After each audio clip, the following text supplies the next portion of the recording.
Hey, what's up? First thing I like to say is thanks for hitting the link and watching this video. It took time and effort to make this. Really do appreciate that. Also, if you don't mind, can you hit that like and subscribe? Hitting the like don't hurt none. You can hit it right before you see the video. Don't worry, you will be satisfied.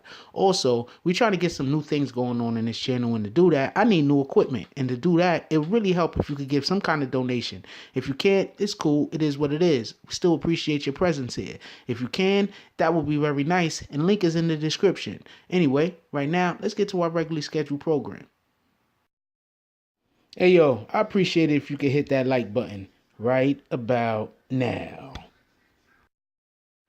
BBN Jack Frost. Alright, so, let's get down really what the nitty gritty of this whole thing is with the whole Phil Jackson situation.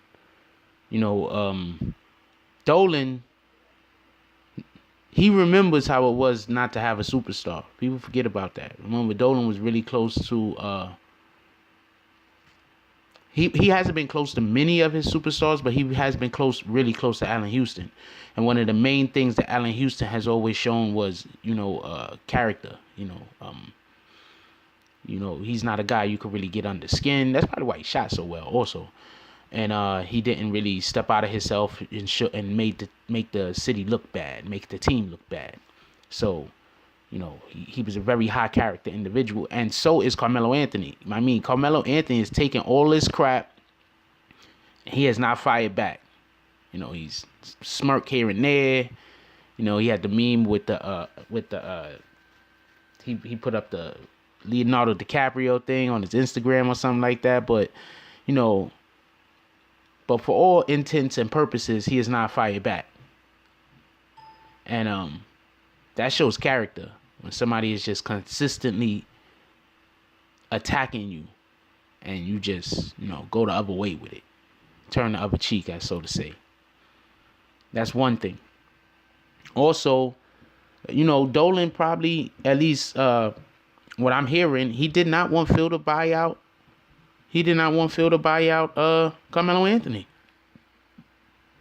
See, this is okay, on Twitter, I'm consistently seeing other people that are supposed New York fans that's talking about Melo gotta go, and for all of the stupidest reasons in the world, like he's hurting Kristaps is one of the dumb reasons.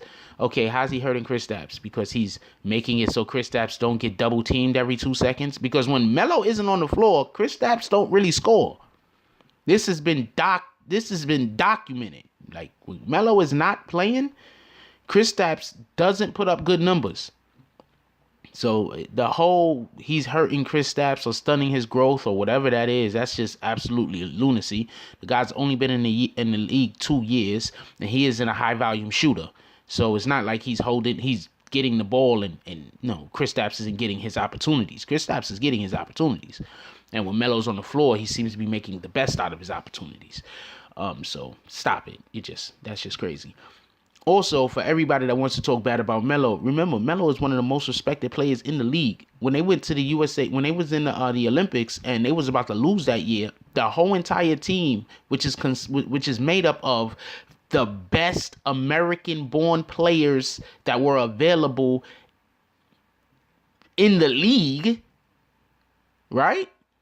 They turned to Melo, and Melo brought them back. In the game they was gonna lose, in the elimination game they was gonna lose, and then they ended up winning the gold.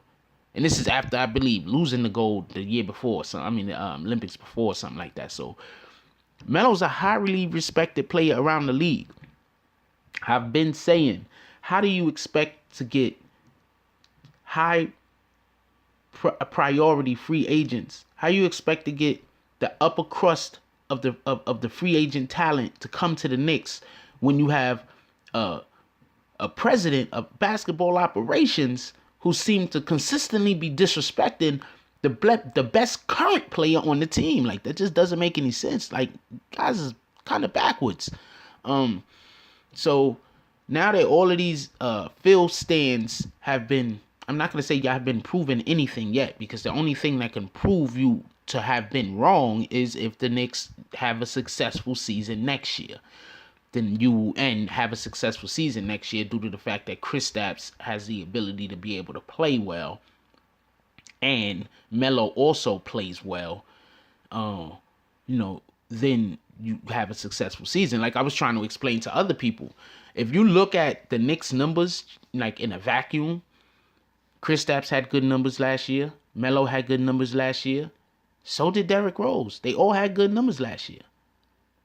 Really good numbers. Their numbers ranked with the top 3 best players on any other team damn year.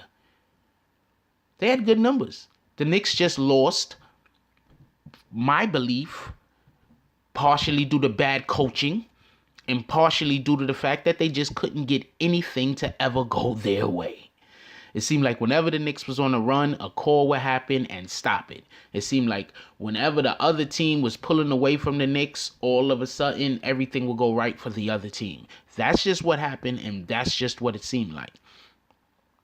I don't really want to break off from the conversation too far, but real quick, the playoffs, the finals last year, the game that Cleveland won, I was consistently saying that, the refs made a lot of bad calls that helped Cleveland win that game. And then you hear people, and game 3, the refs made a lot of bad calls that helped Cleveland pull away and almost win. And people was like, oh, but the refs ain't shooting.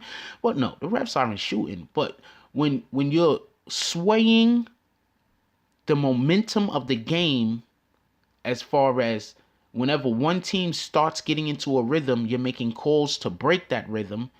And whenever the other team gets in a rhythm, you're not making calls and you're letting things slide so that team could continually play, then you are kind of affecting how well one team plays in contrast with how well the other team plays. You are affecting that play because one team you're breaking their momentum and the other team you're allowing the momentum to go.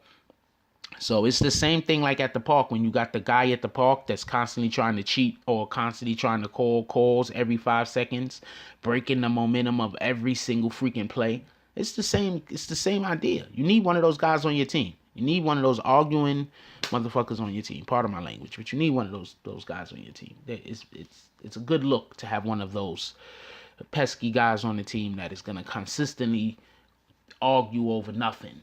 Because sometimes that helps break the other team's momentum and it helps you get your momentum. And that's what the refs were doing in the finals. And it was trying to do that for the Cavs really, really hard. I thought it was going to go 6. I'm not surprised it only went 5. But I thought it was going to go 6. And in all due respect, Cleveland was supposed to win game 3. They just couldn't pull it out because Golden State was just too good. Now, with that being said, with Phil going and maybe the Knicks could actually swing a trade or two or get a free agent for next year to decide to come play here. I mean, remember, it wasn't such a bad place for people to think to come play when Phil initially got here. It was just afterwards his antics drove people to believe that it was a bad idea. Anyway, basically we got to thank Dolan for saying he's going to stick with Melo over Phil. So as much as people like to bash Dolan all the time for his just plethora of terrible decisions throughout the years, this is not something that you can get on Dolan about. Nobody can get on Dolan about this. This is something that you have to actually give the guy a little bit of praise for, because he made the right move here. In my opinion, he made the right move. But, we're not going to really know or be able to tell until about halfway next year. Halfway through the season next year, we'll be able to tell. Anyway, leave the comments down below. I want to know what you guys think about this. As always, what I think about this really isn't that important because I already know what I think about this. I'm curious to know what you think about this.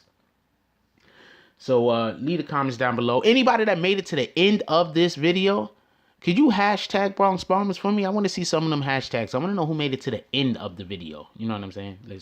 I appreciate anybody clicking on the video and watching the video and halfway and then being like, oh, this shit ain't for me, or whatever the case might be. But anybody that can make it to the end of the video, do me a favor, please. Hashtag Bronx Bombers. And like, comment, share, and hit that notification button if you ain't hit that notification button already. Stop playing yourself. Share. That's all I got for you. I'm out. If you like this video, please hit the like and subscribe button. If you would like to help dictate the direction that this channel takes, please leave a comment. All comments are appreciated, whether positive or negative. Thank you very much, and enjoy your day. And remember, positive thoughts cause for positive things to happen. Let's get it.